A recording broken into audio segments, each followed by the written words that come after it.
I'm David Hepworth. Thanks for clicking this Word in Your Ear podcast, videocast thing for which there is no name. Mark Ellen and I have been creating in this line since 2007. And if any of it has met with your approval, then please click to subscribe because it helps. Leave a comment because we like to hear from you, and maybe even consider becoming a Patreon supporter because then, well, you'll be one of us. Visit patreon.com/wordinyourear for details.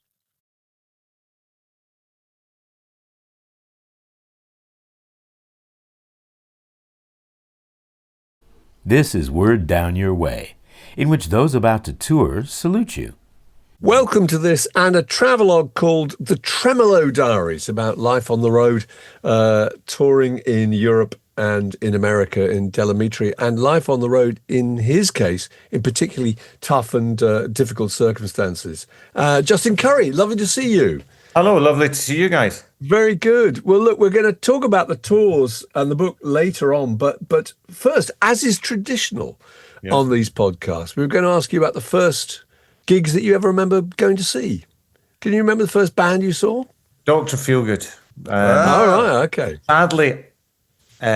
Sadly, with Jippy Mayo on guitar, who was a brilliant guitarist as well, actually. But I didn't see the Wilco Johnson lineup. So this would have been 1977 or 78, and yeah, they were absolutely amazing. My sister got me a ticket because she was really into Dr Feelgood, and by this point I was just becoming a punk. But Dr Feelgood sort of passed that smell tests. They got away with it in the way that lots of other bands kind of went to the dinosaur graveyard, but they were acceptable. Well, they were punkish in some ways, weren't they? What was that? They were punkish in some ways. Yeah, exactly. They were kind of stripped to the bone.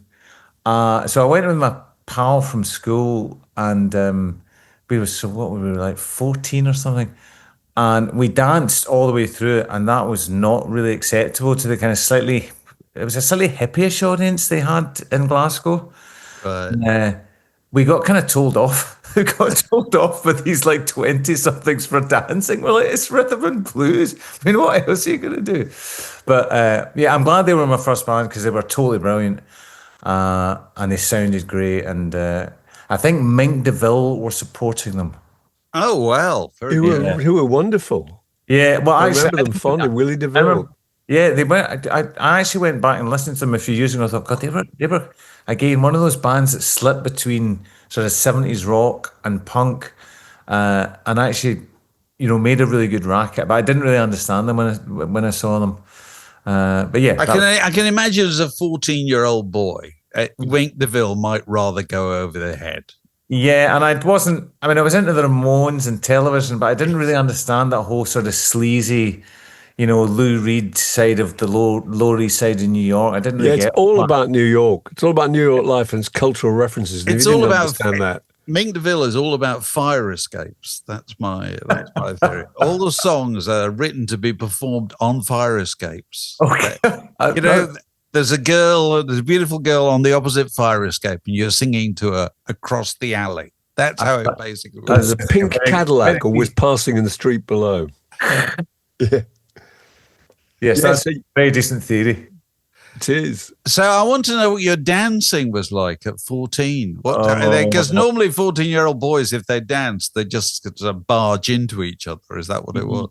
No, we didn't. No, we weren't doing that. I remember moving my legs quite a lot, but not really bending my knees and not moving my arms, not knowing what to do with my arms. So I was very, very excited because I saw them at the Glasgow Apollo, which was this massive cinema, which had an amazing, incredibly reverberant, if that's even a word, sound. So everything sounded massive in there, and because their records were very dry and very close. Yeah, in that environment they just sounded kind of enormous and kind of godlike or something, and it was genuinely thrilling. So, what was the first time you were on stage? That would have been when I was 15. The first gig, because I formed Amitri at school, and and so it was the three of us went to the same school, and then we found a drummer who went to a school in a really posh suburb called Bearsden. He wasn't posh, but he lived in this posh area. In fact, the other two guys in the band in fact, we all lived in posh areas, so come to think of it. So this drummer came in, and he knew somebody who was renting a place called the Bearsden Borough Hall, which is quite a big venue, a kind of modern 70s building. So they were renting it for some benefit, and we didn't really know. We didn't really ask what the benefit was for. We were just desperate to do a gig. So yeah, we'll do this gig. So we turned up, and it went really well. But when we got there, we realised it was a benefit for the Liberal Party. Right. It's like you couldn't ask for a less rock and roll organisation to be raising money for. So, but they were very nice as an audience. There was all these kind of cardigan-wearing young liberals who actually sort of danced along, and it went amazing well. And there was about 300 people there, which is massive when you're 15. Right. What were you playing? What kind of stuff was causing this outbreak of cardigan-wearing dancing? Yeah, very fiddly. It's desperately attempting to sound like Joseph Kay or Captain Beefheart and missing completely. Oh, wow. And sounding like what was sort of like a really bad Wishbone Ash or something. This is getting better and better because you're playing to a load of cardigan-wearing liberals, and you want to sound like Captain Beefheart. Yeah, yeah. It's the idea that that's going to get people on the dance floor is just... Well, because they were liberals, they were very polite. And Yeah. they sort of nodded and clapped. So it wasn't in any way a baptism of fire. It was a breeze compared to like the next things we did. I like the idea that you all came from kind of comfortable backgrounds. Is that fair to say? Whereas we did. Musicians from Glasgow always have this image on the national stage as all coming from the Gorbals or something. Yeah, exactly. Well, I mean, my generation was I think it was just an enormous flood of middle class twats like me, and I think the whole idea that rock and roll was this kind of street thing was actually a bit of a myth in the 80s. It was lots of, I mean, Depeche Mode are nice boys, it's all a bit of a myth. But of course, in those days, you had no street credibility if you came from the West End. You should have come from the Gorbals. I mean, we never lied about where we came from. And also, fortunately for us, Orange Juice, they had I think their drummer and the guitar player, they lived in this posh area, Bearsden. So that sort of gave us some credibility because, well, they're cool. And two of them live in a posh neighbourhood. So you can't just discount us. So there was a lot going on at the time. There was Orange Juice, Altered Images from the Simple Minds, I think Aztec Camera. I mean, there was just Joseph Kay, as you said. I mean, it's all... Why do you think there was so much happening at that time in Glasgow? I mean, that's quite a good question because up to Postcard Records in the late 70s, very early 80s, and Simple Minds started to make very modern sounding music on their second album. Prior to that, the music, especially in Glasgow, was rubbish. It was just these pub rock bands that were nowhere near as good as, I don't know, Brinsley Swartz or Graham Park and the Rimmer or any of that quite cool sort of London pub rock scene. It was just this kind of industrial, working class rock, and it was pish. It had no content, and it was always... Everything was based on Frankie Miller or something. And, all right. And it was a real turn off. And that generation of bands hated punk. So we were like these pipsqueaks that liked the new music, as I guess it was sort of generally called by sort of 78, 79. And that old guard hated us and we hated them. So that gave us a certain animus, I think. That's a good thing. Yeah, it is a position to defend, doesn't it? Yeah, exactly. And okay, right, we're in this Orange Juice especially, and Alan Horn, who ran Postcards Records, they've created this really cool space. The Enemy are coming up reviewing gigs, and that's where we want to be. And if they can do it, we can. That sort of thing. So I think, I would put it into the kind of twin motivations of a Simple Minds who genuinely were a working class act who wanted to be massive, and then this very sort of middle class art school type act, Orange Juice, who just wanted to do something super cool and didn't want to be, even though they wanted to have hits, they didn't want to look like they wanted to have hits, and that was really appealing when you were a schoolboy. I mean, I remember writing "I love Edwin" on my bag in fourth year at school, and people at school go, "Who the fuck is Edwin?" He's a rock star. They were very significant at the time, though. We were at Smash Hits at the time, and I remember them. That whole idea of the kind of beta male lead singer, Edwin Collins, was quite significant, wasn't it? Terrible old cardigans and a floppy fringe, and just being a bit hopeless. And I know. Also, the other side of that was Glasgow was genuinely a fucking scary place in the late 50s. Yes. Most of the shipyarding jobs were going, the big industrial jobs were going. There was a lot of anger. There was a lot of football hooliganism. Yep. There were, every Saturday there were like pitched battles in town. There were huge gap sites everywhere. It was a really grim place. If you look at that movie Death Watch, which is a sci-fi movie made by some European director. And that's all shot in a dystopian future, and they shot it in Glasgow, and Glasgow looks like an utter hellscape, So a band like somebody like Edwin would walk around town on a Saturday, going around all the record shops wearing jodhpurs, yes, riding boots, and a tasseled shirt, And those guys would have got seriously threatened by all the hard men. So they were.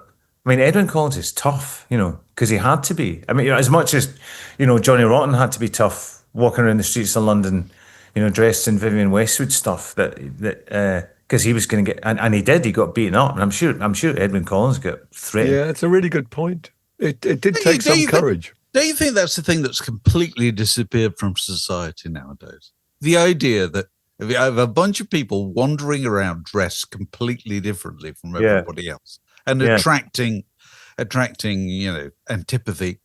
It's gone, hasn't it? It seems to be gone. Well, I was thinking about this the other day. It's gone because music is, like modern music or pop music or rock music, is no longer this sort of cultural force. It's been subsumed into the general entertainment industry, and it all comes via a computer, Yeah. Whereas, when we were growing up, there were 3 weekly music papers. It was a genuine cultural force. And one day, middle-aged people would walk out the door and go, who's that tribe? What do they like? Yeah. What kind of music is that? And that was, that's really exciting and inspiring. I hate that word, inspiring. But it's very exciting when you're at school and you see these people daring to be really different because, hey, I like this band or I like that kind of music. It was all about identity, wasn't it? Yeah, absolutely, yeah. And that's finding a position in. But the dressing came before anything else, didn't it? Oh yeah. And if you go back and even look at Elvis Presley in Memphis in 1955 or whatever, people knew he was different because he dressed differently. He looked different from anybody else. Yeah, and you're totally right. The image is. The image is massively important. I remember reading in the sort of early days of Oasis. I think they put their first single out. I remember thinking, well, they sound quite good, and they weren't on the radio or anything, and I hadn't heard them. And they did a feature in the Face, and I thought, the NME's sort of talking about this band Oasis from Manchester, and they sound pretty happening. So then I thought, I wonder what they look like, and there was a really amazing black and white picture of the 2 brothers in the Face, and I was like, that's exactly what they should look like. So even before I heard them, I knew they were scallywags. Yes. They were scallywags, and they were sort of influenced by mod culture and maybe punk. And then the second single was played on Radio 1 one afternoon when we were on the road. So this must have been mid-90s, or I don't know. What would that be, 93, 94? Yeah, something like that. Yeah. I remember Shake and Maker came on the radio, and I'd seen a picture of them, and I'd read about them, and I thought, I really hope that's Oasis, because that's what those guys should sound like. So if you get that synthesis this is it. Yeah, then that's all you have to do. Just write one song. But start with the pictures. Absolutely. Get the image right. Yeah. Get the pictures right, and then make the sound that goes with the pictures. That's what tends to work. So what did Telemetry look like when you first formed? Describe what you looked like. Very short hair. I mean, I think our haircuts were, again, very influenced by Joseph K. and probably very influenced by Joy Division. So really, I mean, basic kind of Nazi haircuts, like short back and side and slightly longer on top. Yeah. Our clothes were terrible because of Edwin, and Edwin was a style hero. We tried to copy that, but we just couldn't find those. We couldn't find those cool clothes that kind of hark back to the Birds or something. Yeah, a lot of corduroy, wasn't there, in his case? Yeah, and a lot of plaids, And, it could so easily go wrong. Well, it did. It did with the likes of us, because we would buy these cheap new versions of those sorts of clothes. Right. I remember getting, because it was impossible to get pipe trousers. So if you're a bit of a punk, you had to get rid of your flares. Unfortunately, my mum was really good at sewing, and I begged her to take all my trousers in, and she did a really good. She's like, "You won't get, Justin. You won't be able to get your feet in these. They're too narrow. No, they've got to be. The legs have got to be that like that at the bottom." So I got my trousers. My trousers were pretty cool, but yeah, the shirts we used to wear were. Oh, that's so funny. Being slightly older than you, my mum did exactly the opposite. She just turned the straight leg ones into flares. Yes. putting in a wedge. She would insert little kind of triangular bits, which is very groovy. That was. Yeah, it was. Yeah, big curtain material as an inset. And she did it with material that wasn't very strong. And so what happened was, when you walked along, if you stood still, you appeared to be wearing drain pipes. When you moved, they flopped out into flares and then came back again. Oh, dear. So when did you first tour outside Scotland? What was your first venture down here? Presumably it was down here. Yeah, that would have been... Yeah, I was asking the original guys from school that were in Delamitri. I was like, did we ever play outside of Glasgow? He said, yeah, no, we did. I can't... So we played... I think we might have played in East Kilbride, which is a sort of satellite town outside of Glasgow. I think we might have played a new town called Cumbernauld. Yeah. Then, after the two guitar players went to university, and I had to recruit new guys, and then Ian came in, and it became a bit more of a, I don't know if professional's the right word, but it became a more serious kind of beast. And then we got an agent. So we hired this sort of reprobate guy in Edinburgh who was he was kind of like... Sydney in Sweet Smell of Success. He was a kind of bottom feeding, rubbing around for pennies to make money out of sort of rock bands. And he got us a gig in Galashiels, which is in the Borders, quite far away. And Galashiels was quite a cool place to play because it had a textile college, like an art school. But because it was a textile college, 90% of the students were all female. This is it. Yes. That was a great place to play. I bet it... But he booked us in a biker bar in town, whereas the university was on a campus out of town. So our first proper gig out of town was one of those hellish gigs where there was a jukebox that somebody had put like £5 into to play Albatross on a loop for about 5 hours. We went on stage and they wouldn't turn the jukebox off, so we stopped and I went to the bar, and there was about 6 or 7 bikers there just completely ignoring us. And I said to the barmaid, who was also a biker, I said, look, could you turn the jukebox off because we can hear it between songs? And she's like, no, it stays on. Somebody's paid for that. It stays on. I love that. In between every song, like, thank you, no applause, and This sounds like a scene out of, what's it called, Tutti Frutti. It is perfect. It's just exactly that. But it was it was a good learning experience, because you think, well, it doesn't matter if they hate us. It's a good rehearsal, and look, at least we're playing. What kind of bands are you supporting? Did you develop a thick skin by doing that? I'm interested in that. Yeah, definitely. I mean, because we were because we were doing something that was postcard was still a real minority thing. It hadn't that jangly sound hadn't crossed over into the mainstream at all at that point. So you were definitely outsiders, and you were looked down upon. And it was quite. I like you using that phrase, beta male. That's quite good because all the alpha male types hated you. And we did a gig in a student union in Aberdeen around about that time. And there were a couple of sort of indie kids down the front, maybe 8 or 10 people who were quite interested in what we were doing.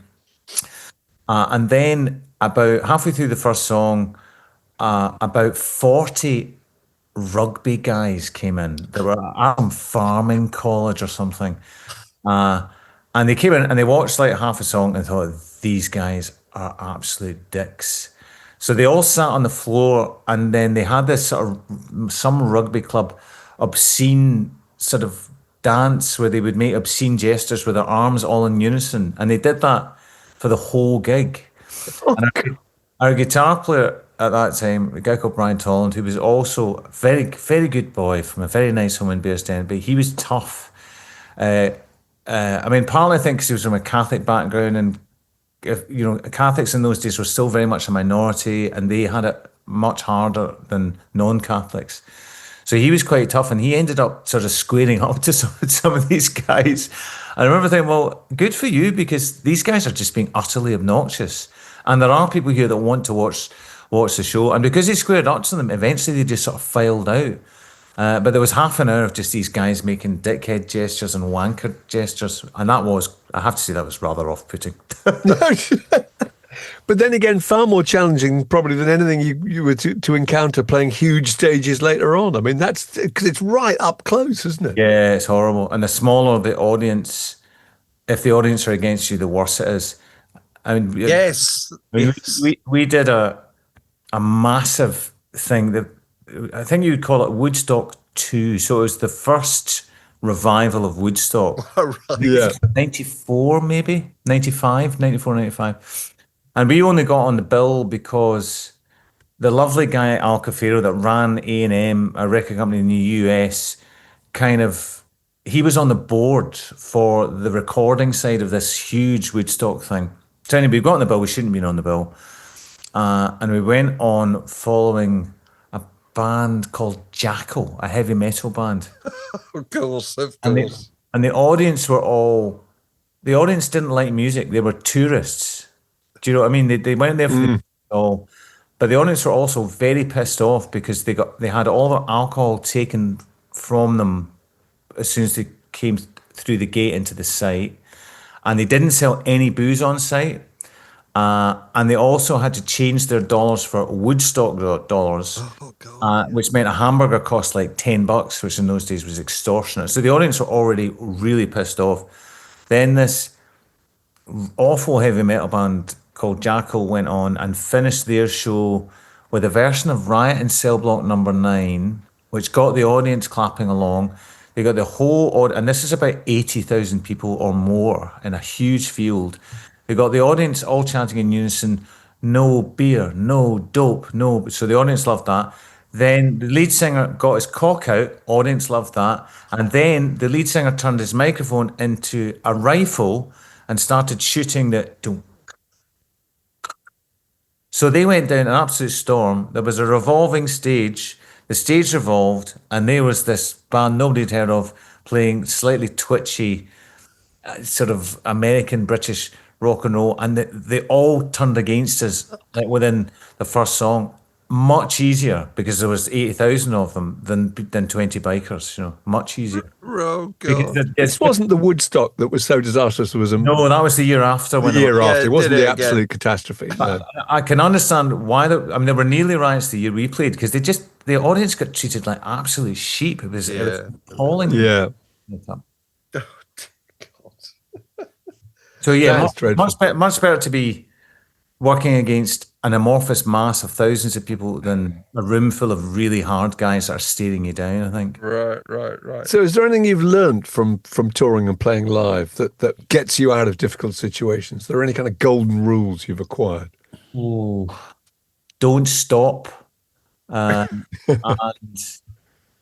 sort of fight back. We did a gig in fact, Oasis were headlining this gig. They used to do this. I would probably still do it in America. They used to do these radio shows in the summer and at Christmas, where these big radio stations in the States would phone up your record company and say, "Hey, could we get the Rembrandts to play our free Christmas concert?" And this was all just designed to promote the radio station. But the record companies would pay for their bands to go to these gigs because they're trying to get airplay. So it's all kind of part of the Payola scheme. It's all a bit corrupt. So we were doing this. We were playing an ice hockey stadium in Minneapolis to a bunch of like frat boys because it was a free show. Again, not people that particularly like music. They just wanted to go and watch a free show. They were all pretty drunk. And some clever clogs had figured out how to go into the toilets and unlock all the plastic receptacles that held the toilet paper. So these massive rolls of toilet paper that are like 1/2 meter wide. And they'd liberated all these rolls of toilet paper. And just before we went on stage, so we go on stage and start playing our pop music. And all these little dicks start throwing these massive rolls of toilet paper at us. And they're all hitting our guitars and going, "Darr." And some of the guys from Oasis were watching this and were absolutely appalled that we didn't walk off. I could see them looking at us going, "Why the fuck aren't they walking off?" And I think, well, you never walk off. It's like, well, fuck them. We're here to play. It doesn't, even if they start spitting on us and throwing rocks, just keep going. And then very satisfyingly, on the second last song, I had a break between vocals and I was playing a bit of bass, and this toilet roll came sort of spiraling out of the sky right towards me. And I was playing quite a lot of football at the time, and I thought, I'm going to volley this. And I just sort of lifted my bass and fucking volleyed this thing right back towards the back of the stadium. Which would have made it worse. People would have been bowling at you. And that one is a sort of modicum of respect, But yeah, I think just don't stop and don't flinch. It's interesting, isn't it? Because if you walk off, you always, regardless of what the provocation was, you always look petulant, don't you? Yeah, and you've lost. Yeah, you look huffy. It's not good to look huffy. It's not good. So your book, is this a diary you've been keeping anyway? Yeah. Right. So how far back, have you done this forever? Well, no, I started doing it in 2008, I think, as a way of killing time on the road when I started doing solo tours, when there's no band to hang out with and there's really kind of nobody to talk to. And I found they were really useful ways of filling up hours of nothingness. And I quite enjoyed it, and I would post them every night, and it gave me something to do during the day. So I stuck at it, and I kind of really enjoyed doing it. So that's kind of where that's why there's an inverted commas book. I mean, it's not really a book, it's just a bunch of diary entries, really. I thought it was so interesting that you talk about the rhythm of life touring, because it's fascinating, because everyone just imagines it this romantic thing and you're playing every night, but the huge amounts of time that are just filled with boredom, aren't they? Really? Unless you can work out a structure to occupy yourself. So how do you approach that? Apart from writing the diary, obviously. Yeah, when we were young men, we just slept all day. So we would do the gigs, get on the bus, smoke a couple of joints, drink a lot of weak American beer, and just have a laugh. Yeah. So you can have like 3 hours or 4 hours after every show till like 2 a.m, and then you just sleep all day the next day, maybe go in the venue and find a shower. And actually, by the time you got to the sound check and you'd finally woken up. So that actually was quite an effective way of killing the dead time. And then you kind of, once you get into your 40s, you can't really do that. Well, if you're a singer, you can't do it because you're going to lose your voice. Yeah. I know it's so fucking boring, but it's every lead singer will say the same thing. So then you start waking up early, and what the hell do you do? I don't know. I mean, some people take up hobbies. Some people collect things, like they'll go and find an art gallery that will sell postcards. At one point I started collecting snow globes, because every truck stop would have a snow globe for the state that you were in. And I managed to get to like 45 states. I remember heaving my suit. I had to buy an extra suitcase for the snow globes, which weighed an absolute ton. I remember lugging the suitcase into the airport thinking, the kind of thing I've got is like liquid gelignite in here or something. And that gave you a mission. Stupid though it is. Yeah. One day these probably be exhibited. Justin Currie of Delametri's collection of snow globes from all over the world. I like the idea that you didn't use the extra time to learn a foreign language or anything like that. You think, no, I'm going to collect. Take up the loot. I mean, some people do, you know, and I mean, I've seen people do open university degrees on the road. Oh, really? Have you? Yeah. Because do people do stuff like that? You do. The kind of studious ones that can focus. I mean, I can hardly read a novel on the road. I can't focus because... You see, that's what I was going to say, because you have all this downtime, but you can't focus, can you? You can't relax. Michael Stipe called it fight or flight. So even if you've got a day off on the road, it's not really a day off because you've got low-level adrenaline running all the time. Yeah. Making sure next time you go on stage, you don't fuck up. You don't make an arse of yourself. So you're constantly... ready for danger, if you know what I mean. So right. that means you're combat ready. Yeah, and you've got to be. So I mean, our phrase is never go off the boat from Apocalypse Now, because if your friends or your cousins or something in Canada invite you to their house for dinner, then the adrenaline goes, you relax, and that really screws you up. Does it really? Yeah, and it's interesting. It's really hard to get back into the fight or flight state of readiness again after that. So we had this sort of rule: never get off the boat. Don't interact with real life. Stay in the bubble of the bus and the dressing room, and maybe a bar after the gig. Because if you try and go normal, it'll just be weird. I was interested in that point, though. You said so low-level adrenaline is a way of kind of just keeping you ready. Yeah.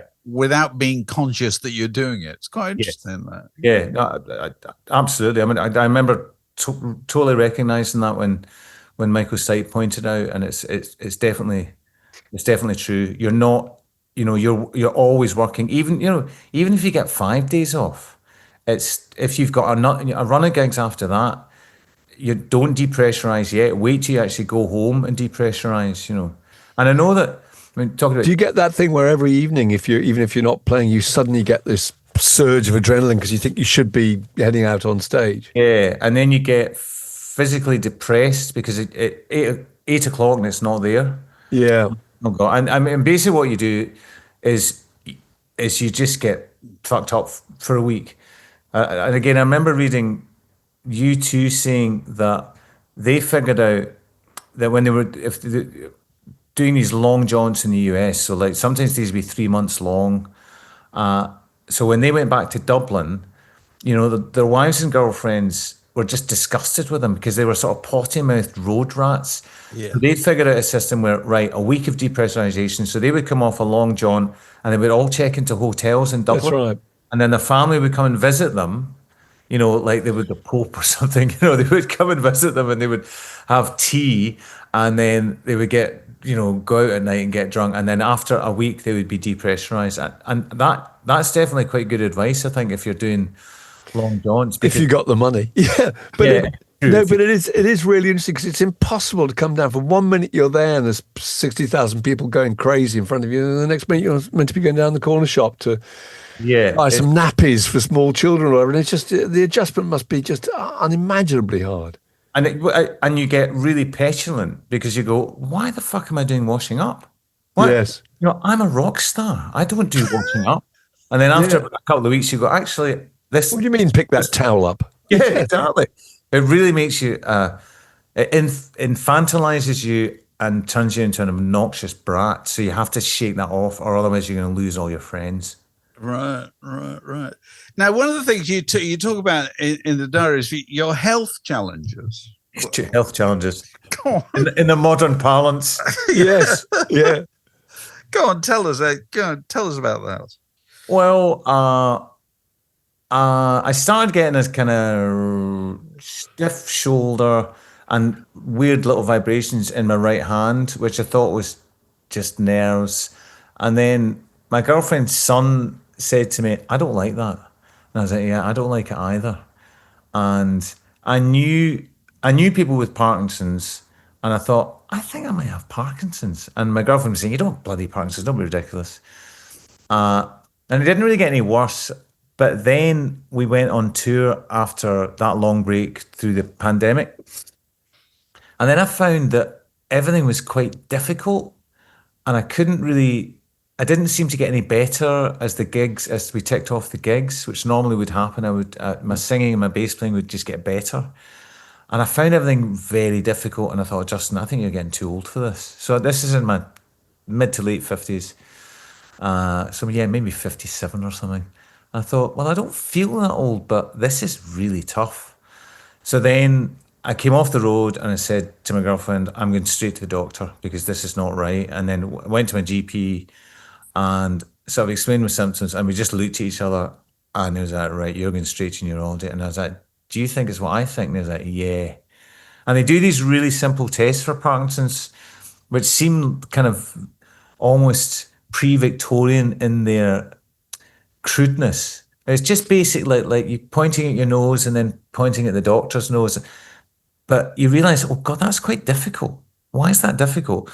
And then you just sort of know there's something very odd going on here. And then, yeah, then 6 months later, I got a pseudo diagnosis, which is, look, I think you get Parkinson's, you think you get Parkinson's, but I can't prove it, so come back in a year. So then I had a year of hoping maybe that I didn't have Parkinson's, but I knew deep down that I did. And then a year later, bang, you've got it. And then fortunately they put you on meds, which for me have been very successful so far. Right. But the book talks about you going on 2 subsequent tours, isn't it? One with the Bare Naked Ladies, I think, in 2023, and then one, I think, supporting Simple Minds around Europe. Yeah. Did you feel, you get the impression from the book that things are a little bit more challenging?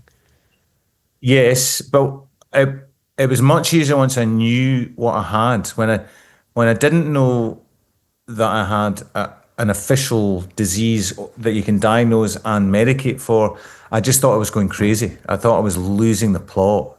I thought everything was a mental block. Justin, this is just you've hit middle age, you're heading towards old age, and you're not coping. So once I knew this is just dopamine depletion, it's a physical thing going on in your brain. It made it much easier, because then you just sort of, without using a combat metaphor, which is, I think it's quite inappropriate with diseases, but you are, if not doing battle, you're in a negotiation with the disease. So you're going, right, that the disease is messing up that bit of what I do. So if I concentrate hard on this bit, then at least that bit will work, even if that bit doesn't work. So you end up strategizing, which is okay, and you can just about get away with it.